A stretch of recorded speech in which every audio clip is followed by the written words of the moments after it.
Kanë thënë, 1. Mposhtë e drojën tënde, sepse ajo është një nga arsyet e dështimit të bashkëpunimit me njerëzit. Prandaj, duhet ta kapërcesh atë duke ndërtuar vetbesimin. 2. Kontrollo zemërimin tënd, edhe nëse njerëzit të zemërojnë. Kujto gjithmonë se ti mund ta kontrollosh zemërimin tënd dhe të mos e shfaqësh atë. Mjafton një buzëqeshje për të zgjidhur situatën dhe për të mos u dhënë të tjerëve një mundësi për të provokuar. 3. Mos u nxito të gjykosh të tjerët, derisa të kesh një tablo të plotë të tyre dhe mos e bëj përshtypjen tënde të parë që të jetë përshtypja jote e fundit për ata. 4.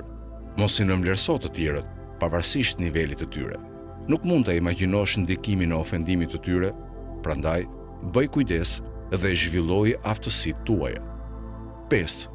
Mos supozo se njerëzit e tjerë kanë shumë të meta, por supozo se je ti ai që ka plot të meta. 6. Përvetëso aftësinë e sjelljes me të tjerët për të mbjellë mirësinë dhe dashurinë tek ata, duke e pranuar tjetrin ashtu siç është dhe mos u përpiq ta ndryshosh e ta bësh ashtu siç do ti. 7.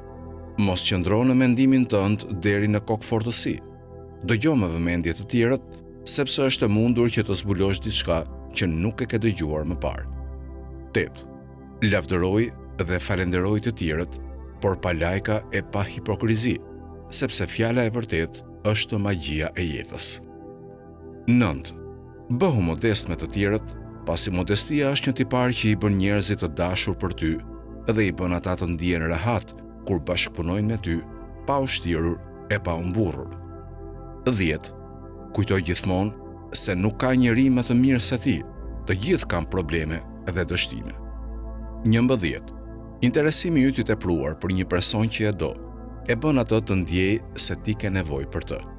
Ai të konsideron vetëm një mjet që e vendos në raft dhe i kthehet kur të dojë.